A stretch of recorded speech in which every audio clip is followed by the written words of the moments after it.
Now that we have a basic understanding of what DevSecOps is, what are its advantages, and the core tenets, let's dive into what would it mean about implementing DevSecOps for your organization. For the purposes of this session, we assume that you already have a basic understanding of DevOps and are running some CI/CD pipelines in your organization today.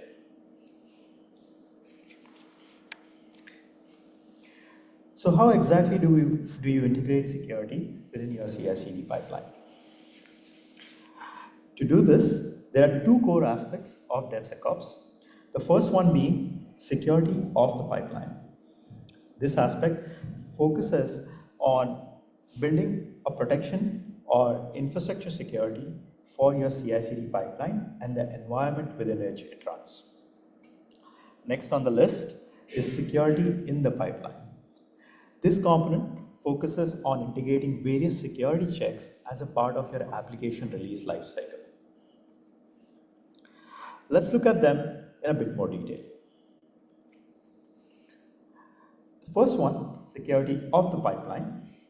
If you're running a CI/CD pipeline in your organization today, I would encourage you to evaluate it against these 5 pillars. The first one being identity and access management. This pillar focuses on providing least privileged access to both users and automation within your environment. For example, if you have a production deployment stage, the ability to approve those production deployments can be restricted to specific product owners or architects within your organization. Pipeline administration, like creation, deletion, and updates, can be restricted to pipeline administrators, and similarly, developers may only require read-only access. The actual permissions may vary depending on how your organization is structured, but just wanted to share a few examples or guidelines. In addition to users, make sure if you're using service accounts or in AWS environment, IAM roles, make sure that these are also using the least privilege principle when giving permissions. Next on the list is data protection. When it comes to data protection, you want to make sure that the CI/CD pipeline or the environment where your application is built and released is protected in terms of in various aspects. One, data protection in rest and also in transit. Most AWS services do support encryption at rest and in transit.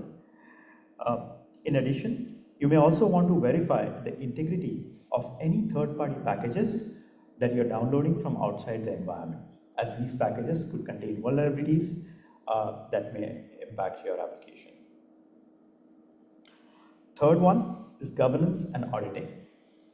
It's very important to have a clear audit log of all the activities happening within your environment. A clear audit log gives you information about what was the change, who made the change, and at what timestamp. If there is a security breach, this audit log can help you track down on all the changes or activities that have happened during the breach period. Another important aspect is governance, where you can use tools like AWS service control policies to implement preventive controls on any unauthorized actions that you want to prevent within your environment. Next on the list is logging and monitoring. Appropriate logs and metrics from your CI/CD pipeline can help you build visibility into various different environments, and having alerts on specific events like pipeline creation, deletion, or pipeline failures can help the appropriate team take action in case an incident happens. Last but not the least is pipeline as a code. I would highly emphasize to build your pipeline infrastructure as code, as this will help you build consistent and secure pipelines, not just within one account or one environment, but across environments or accounts. It will help you scale and integrate security consistently across environments. If you're storing this infrastructure as code in a source control repository, a version version infrastructure as code can help you easily roll back in case there are issues that you detect within an environment. So to summarize, security of the pipeline focuses on the end-to-end protection of your pipeline infrastructure, right from authentication and authorization to encryption, key management, monitoring, and alerting. The second component that I'd like to talk about today is security in the pipeline. And this is the component that focuses on integrating various checks within your CI/CD lifecycle. Right from the code stage, where you can integrate quality checks or static application security scanning. In the build stage, where if your application is leveraging dependencies from other third-party tools or outside the environment, you may want to check whether these dependencies are vulnerability-free. Next on the list is testing phase, where you may want to scan your own application for vulnerabilities. And as you deploy, before you deploy, make sure that your deployment package is not tampered with. Finally, alerting and monitoring as you have this environment up and running in the production environment. Let's take a look at this in a detailed view. As they say, charity begins at home. Similar goes for security, where testing and scanning for security starts right in the authoring phase, where you write code. Even before the code is pushed to a source control repository, you can integrate quality checks and security scans within your lifecycle process using tools like pre-commit hooks that prevent commit of any changes that do not pass the security bar or security checks. As you move forward in the source phase, this is where you protect your source control system itself. Any release or production branches should have appropriate protections to prevent unauthorized commits being published to these branches. In addition, I would encourage you to have at least two-factor or two-person peer reviews for any changes that get merged in your main branches. As you move on to the build phase, we would rerun some of the standard quality checks from the authoring phase. And this is based on the principle of trust but verify, where you want to make sure that no breach gets bypassed through the process. In addition, you can also run software composition analysis, which is essentially scanning your vulnerabilities. A few open source tools, scanning for vulnerabilities in your application dependencies. A few open source tools that can help you with this are OWASP dependency check and Black Duck by Sync. As you move on and deploy your application in the beta environment, you may first want to focus on the application functionality. This is where you can run integration tests, acceptance tests, or perhaps even regression tests. As you go higher within the environments, perhaps a Gamma environment, this is where you want to run additional security scans or penetration tests within your environment. In addition, you may also want to run tests for resiliency.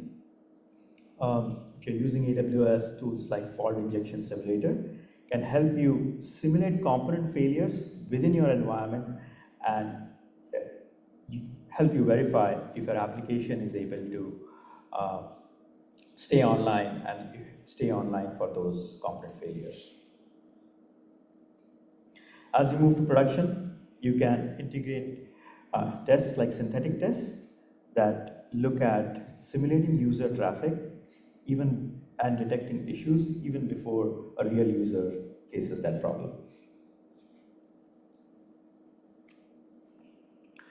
The slide here gives you a quick preview into a few AWS services that can help you integrate security at various stages within your CI/CD pipeline. Depending on the environment you are in, you can leverage other services as well. In the authoring phase, Amazon Q Developer can help you run static scans, detect secrets within your code. As you move on to the build phase, tools like Code Guru can help you review your code and also run static scans for your code. If you're looking to integrate other third-party tool, AWS Code Build can integrate with other tools within your environment for software composition analysis or other types of static application security testing. If you're running containers today, Amazon ECR does support container scans natively, so that's something that you can leverage as well. Moving on to the test phase, this is where if you already have application deployed, you can use tools like DevOps Guru to automatically create alarms that help you with the resiliency of your application.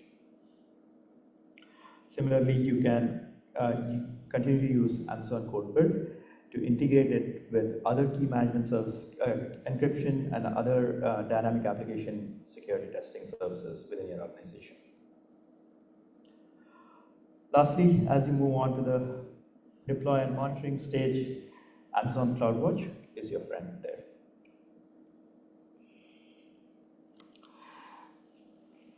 Now, let's take a look at how this would look like in a real-world example. The diagram that I have here is a reference architecture for a mature DevSecOps pipeline running in AWS. This is where we have an application that's being deployed to Amazon Elastic Beanstalk. That's a managed service for deploying web applications in AWS. And here's how the workflow of this diagram operates. As soon as a developer commits changes to their source control repository, which in this case is code commit, it triggers a series of actions as a part of the CI/CD lifecycle process. As a part of the first code build stage or the build stage, we run various quality checks like unit tests, static code scans, and security application testing. During this phase, if you detect errors or security vulnerabilities, you can choose to fail the entire pipeline and publish the results to Security Hub, where you can get a single pane of glass view of all the security errors within your application. As you move on to the deployment phase, once your application is deployed, you can run further scans on your environment or penetration tests using tools like OWASP SAP, which is a form of dynamic application security testing. Finally, if there's success there, we'll move on to additional quality gate like manual approval, waiting for the appropriate product owners and architects to approve the deployment to production for this application. Last but not the least is the final deployment stage. This is where the application gets deployed to production. In addition, you will also notice that there are additional security controls for the environment in itself, where we are keeping an audit log of the entire environment using AWS CloudTrail. Permissions are fine-grained for each of the users and automation in there using identity and access management. We also have AWS config with certain rules to make sure that the audit log is not being tampered with and there are no secrets being injected as plain text in the environment. All in all, pulling it all together, security throughout the pipeline is a continuous and evolving process. It's not a one and done project. As your organization matures, you can continue to integrate additional security checks as a part of your CI/CD pipeline. The infinity loop here represents that. And I would encourage you to add additional security checks as you mature as an organization. With that, I'll hand it over to Shirin to discuss a few key takeaways from this presentation. Thank you, Shubham. I know that we are well into the break time. Not gonna keep everyone for very long here. Just want you to go with the understanding, why do organizations need DevSecOps? End goal is to make sure that everything is getting to market faster in a much more secure and stable fashion. And some of the best practices that we want to make sure that you get out of this presentation, that it's a cultural philosophy shift, it's more of a people shift than a technological shift. Tools, technology components stay the same. It's a cultural philosophy shift that you need to think of security in the requirement stages rather than towards the end of the pipeline.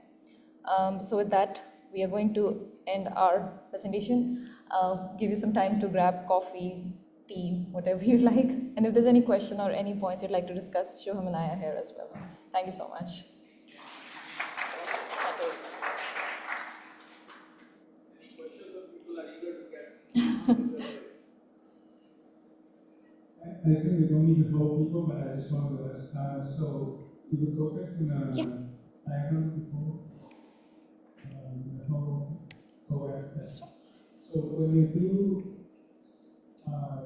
code commit, when you press it into GitHub account, how easy it is and also for people with GitHub Enterprise that has network issue, and you cannot just directly access from outside. And what is the situation?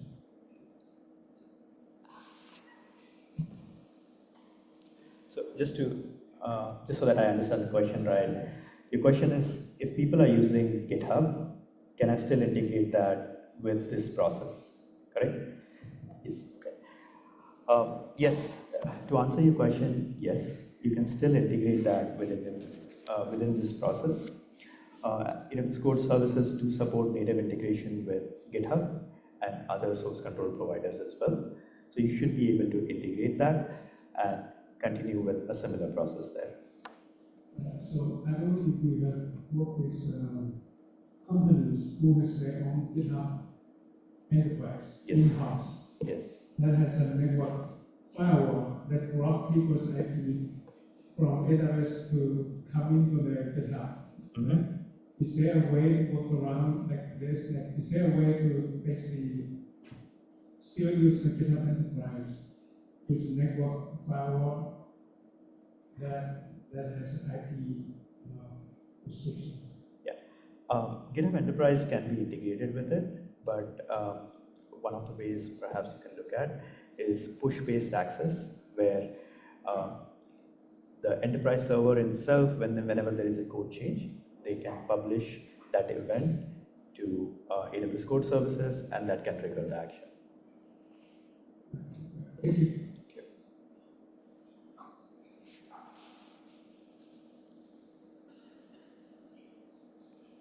Thank you very much for the presentation. It's great. So always background with the previous meetings. If company carrying on the GPU processing acquisition of this, so how will the future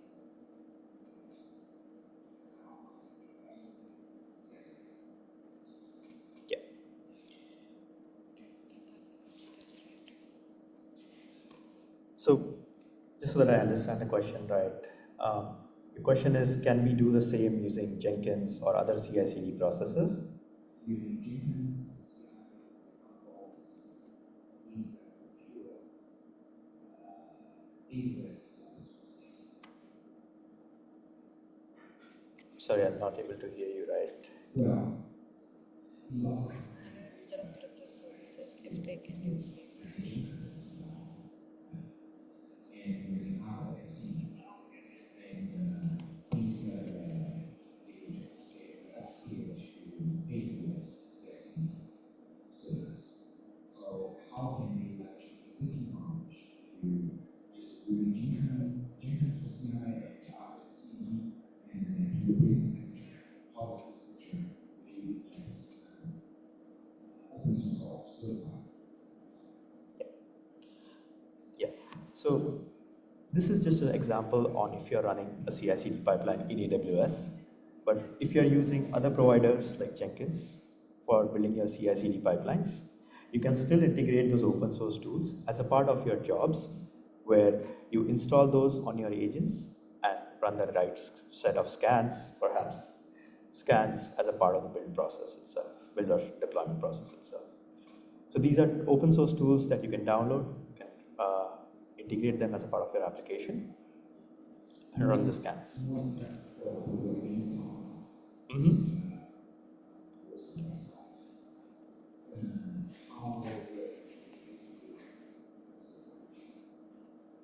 How do you replace it? How do you replace baseball with silicon? That may not be, like directly associated with the CI/CD process, but we can discuss that after this talk if it helps you. Okay.